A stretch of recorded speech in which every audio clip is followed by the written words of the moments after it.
Hello, എല്ലാവർക്കും Marian's kitchen റെസിപ്പീസിലേക്ക് വേണ്ടി സ്വാഗതം. അപ്പോൾ ഇന്നത്തെ റെസിപ്പി നല്ല കിഡിലൻ ബീഫ് റോസ്റ്റ് ആണ് കേട്ടോ. അപ്പോൾ അടിപൊളിയായിട്ടുള്ള റെസിപ്പി എങ്ങനെ ചെയ്യുന്നത് നമുക്ക് നോക്കാം. അപ്പോൾ അതിന് വേണ്ടിയിട്ട് ഞാനിവിടെ 1 കിലോത്തോളം ബീഫ് എടുത്തിട്ടുണ്ട്. അത് കഴുകി വൃത്തിയാക്കി കുക്കറിനകത്തോട്ട് കൊടുത്തിട്ടുണ്ട് കേട്ടോ. അപ്പോൾ ഇതിനകത്തോട്ട് നമുക്ക് മഞ്ഞൾപ്പൊടി ചേർത്ത് കൊടുക്കാം. 1 സ്പൂൺ മഞ്ഞൾപ്പൊടി ചേർത്ത് കൊടുക്കുക. പിന്നെ മുളക് പൊടി അത് നിങ്ങളുടെ എരിവിനനുസരിച്ച് ചേർത്ത് കൊടുക്കുക കേട്ടോ. പിന്നെ ആവശ്യത്തിനുള്ള ഉപ്പും കൂടി ഇതിനകത്തോട്ട് ചേർത്ത് കൊടുക്കണം. പിന്നെ വേണ്ടത് ഗരം മസാലയാണ്. അപ്പോൾ അതൊരു ടേബിൾ സ്പൂൺ ഗരം മസാല. അതിൻ്റെ കൂടെ തന്നെ 1 സ്പൂൺ പെരിഞ്ചീരകം കൂടി ചേർത്ത് കൊടുത്തിട്ട് നമ്മുടെ കൈ വെച്ച് തന്നെ നന്നായിട്ട് ഇതൊന്ന് തിരുമ്മി യോജിപ്പിച്ച് മാരിനേറ്റ് ചെയ്തെടുക്കണം. അപ്പോൾ അതിന് സ്പൂണോ കാര്യങ്ങളൊന്നും യൂസ് ചെയ്യാതെ നമ്മുടെ കൈ തന്നെ ഉപയോഗിക്കാം കേട്ടോ.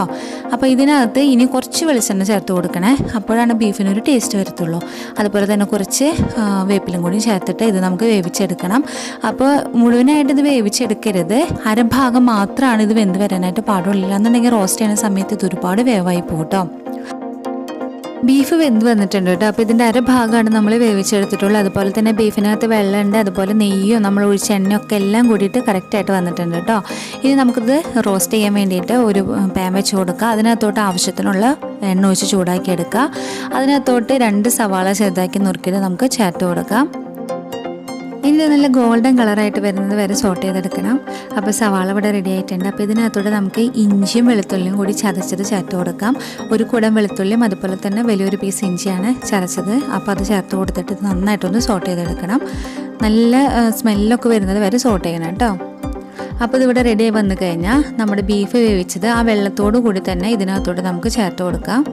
ഇനി ഇത് നന്നായിട്ടൊന്ന് മിക്സ് ചെയ്ത് റോസ്റ്റ് ചെയ്തെടുക്കണം. ആദ്യം ഈ വെള്ളമെല്ലാം നന്നായിട്ട് വറ്റി വരണം.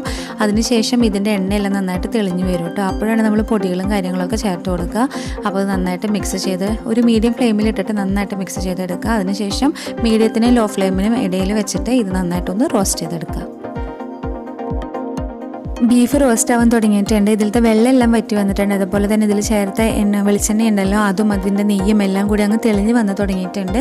അപ്പോൾ ഇനി ഇതിനകത്തോടെ നമുക്ക് പൊടികൾ ചേർത്ത് കൊടുക്കാം. അപ്പോൾ ആദ്യം മല്ലിപ്പൊടി ചേർത്ത് കൊടുക്കുക. അതൊരു 3 സ്പൂൺ മല്ലിപ്പൊടി ചേർത്ത് കൊടുക്കണം. പിന്നെ ഇതിനകത്തോട്ട് 1 ടേബിൾ സ്പൂൺ കുരുമുളക് പൊടി ചേർത്ത് കൊടുക്കുക. അത് എരിവിനനുസരിച്ച് ചേർത്ത് കൊടുക്കുക. പിന്നെ അല്പം മുളക് പൊടിയും കൂടി ചേർത്ത് കൊടുക്കണം കേട്ടോ. ഇനി ഇത് നന്നായിട്ടൊന്ന് മിക്സ് ചെയ്തെടുക്കുക. അപ്പോൾ പൊടികളെല്ലാം നന്നായിട്ട് വാടി വരണം. എന്നിട്ട് ഇത് നന്നായിട്ടൊന്ന് റോസ്റ്റ് ചെയ്ത് വരണം കേട്ടോ. അപ്പോൾ ബീഫ് റോസ്റ്റ് തേന ഇവിടെ റെഡിയായി വന്നിട്ടുണ്ട്. ഇതിനകത്തോട്ട് അല്പം കൂടി വെളിച്ചെണ്ണ ചേർത്ത് കൊടുത്തിട്ട് ഒന്നും കൂടി ഒന്ന് റോസ്റ്റ് ചെയ്തെടുക്കണം കേട്ടോ.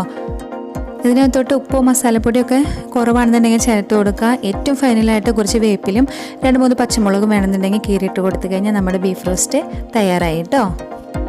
പിന്നെ ഇത് ചൂടാക്കും തോറും ഇത് നല്ലൊരു ബ്ലാക്ക് കളറിലേക്ക് വരും. അപ്പോൾ എല്ലാവരും ഇതൊന്ന് ട്രൈ ചെയ്ത് നോക്കാം.